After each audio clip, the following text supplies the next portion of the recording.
Alright YouTube, just thought I'd do a video here on my medical kit that I carry at work, doing my jail transports, and a little bit why I kind of started carrying it.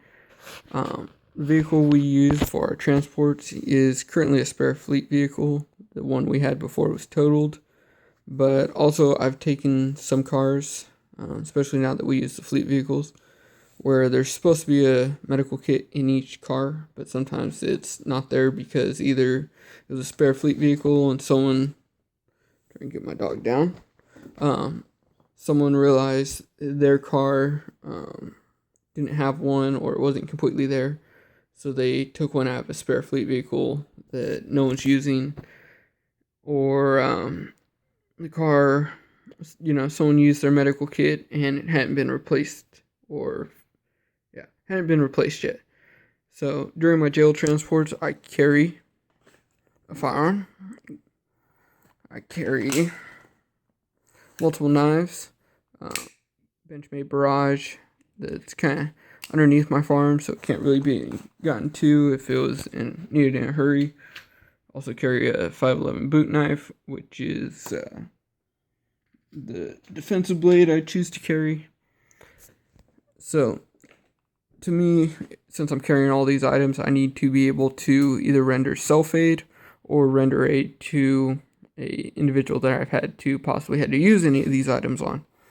So, and I just thought it was unacceptable to myself to have those items and not have that ability. So first thing, say Camelback Maximum Gear 3-liter hydration pack. Small pocket up here is comfort items, snacks, phone chargers, stuff like that. Bottom one is work-related stuff, non-medical stuff. That's going to be map books, pins, spare handcuffs, multi-tool, pins, spit mask, everything that I might need in my tasks at work that I'm not already carrying on me. I carry a lot of shit on me. So that stays there. This bag is carried in my front seat of my patrol car, or if I'm not the one currently doing transport, I'll grab this, I'll throw it back in the jail with me, and then I'll take it back when I'm going to do a transport. So on the outside clipped on, I have one of these stack gear carabiners, really cool piece of equipment. I think they're like $20, and they have a small blade on there, and I like this on there because it doesn't draw any attention, just being a carabiner on there. But because I don't use it for anything, I don't use a blade for anything, it stays super sharp. And I could use that for cutting pieces of plastic that I keep in my medical kit to create chest seals. And I keep that on the outside, it's easily accessible. So once you open the main compartment, which is where your hydration bladder would normally go, I have, first thing you grab is a tourniquet. It's a cat tourniquet, and I just stole one of my wife's hairbands, looped it around there to where if I go to open it, I'm trying to do this while looking through my camera here, but if I go to open it, once I unloop it like that, you see that it's falling, the hairband's falling off, and the tourniquet just deploys. So I have the loop there pretty big, so that way it can slide over my boot, and I can apply this to my leg, or I can just pull on the little tab and then make it smaller, closer to the size of my arm. That's the first thing. Second thing, once I reach in, the bottle of water. This can be good for multiple reasons. It can either, you got a lot of blood coming out because someone's shot or something like that. You can use this, start washing off some of the blood and see what you have to work with. It can also be used for dehydration, which during the summertime is a big issue in my area. Also for serious burns, whether that's second or third degree. It can start cooling down the area and providing some relief. You don't really want to do it on third-degree burns, but if you have a small area about the size of your hand, then you're okay to do it. You're not going to really do any real issues, and it's going to help relieve the pain in the second and first degree areas of burn. And yeah. And also, we've had times where officers were first on scene to a woman in labor in their car before EMS got there and helped deliver that baby. So this could be something where you wet down some gauze, wipe down the baby's face, and that stimulates the child to start breathing, and you know they're going to be all right. So, main first aid medical kit is I keep it in a Ziploc bag. And it's easier to get out, it's just hard to do because I'm trying to do this while looking through my phone and doing it one-handed. So,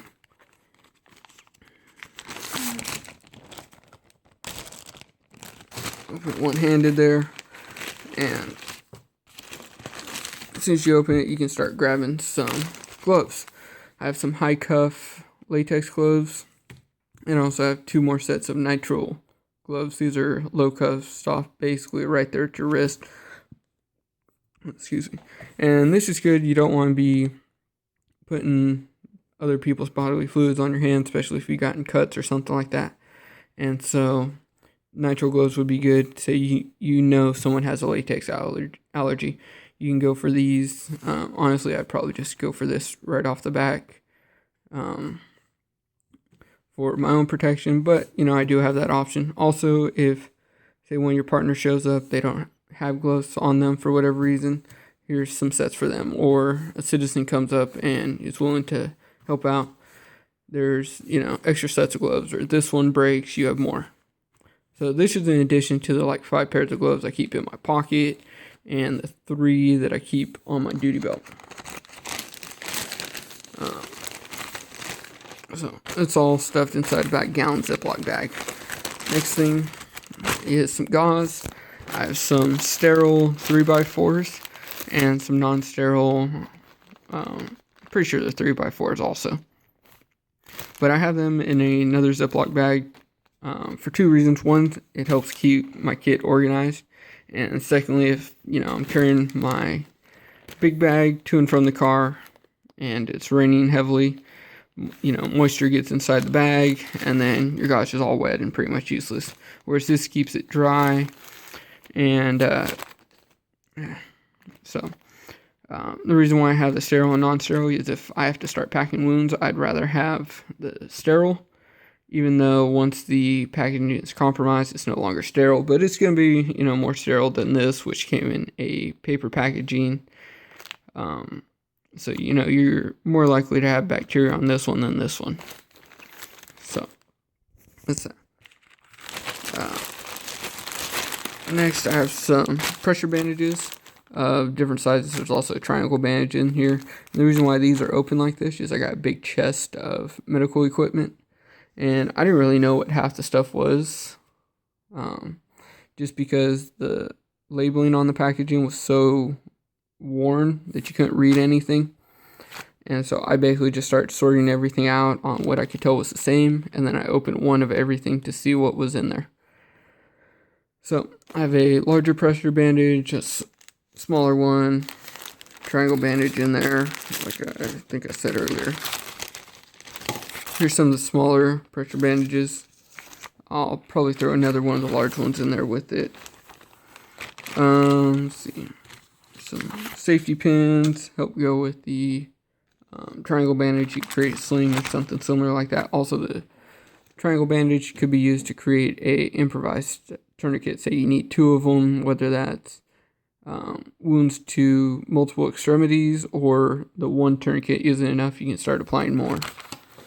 I also have some trauma shears in here, some ACE wrap, help create pressure for pressure bandages or mobilizing stuff.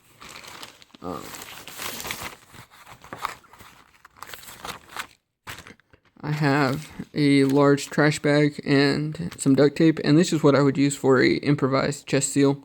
If, you have someone who's got a bullet wound or really anything to create collapsed lung, the area is going to want to take the path of least resistance. And instead of going through your lungs and oxygenating your body, you're going to start having air flowing through your chest cavity, which is not something you want. So I can start cutting down either this trash bag or, the gallon Ziploc bag, other Ziplocs that I have here, and creating chest seals. And then that's going to be airtight. And then when you go around the edges with the duct tape, there's going to be no air flowing through here. So instead of air getting sucked in and out of your chest cavity, it's going to be going through your lungs and working a little bit more like your body's supposed to. It's not going to be perfect, but it'll give you a little bit more time to get to a trauma surgeon. Also have some tampons in there, and that would be for packing a wound. And, with these, they're sterile. They were originally, designed for stopping blood. So you open one of these up, you shove it in there, it's going to start stopping some of the blood loss. And then you're going to start going over it with gauze. Maybe you go to pressure bandage, or you just do the gauze and direct pressure. So that's going to give you a lot better chance than just hoping you have something. I know there's a couple more things I need to add. I need to get some kind of CPR barrier for that, because I don't want to be, locking lips with random people, especially given the fact, say I have to start providing aid to one of the inmates that I transport, and a lot of them, I'd say probably in the area I work, probably 90% of them are using meth or heroin, and or transients, or something like that, where they're going to be a little bit more high risk to have some kind of communicable disease or something similar to that. Where I don't really want to be doing that with anyone, but especially someone who's going to be higher risk for carrying diseases like that. So this is what I have. Other things I need to get is some kind of hemostatic agent for stopping blood loss. Instead of relying solely on direct pressure, and possibly a tourniquet there. So let me know what you guys think, stuff I can improve on. As always, be safe. Have a great day.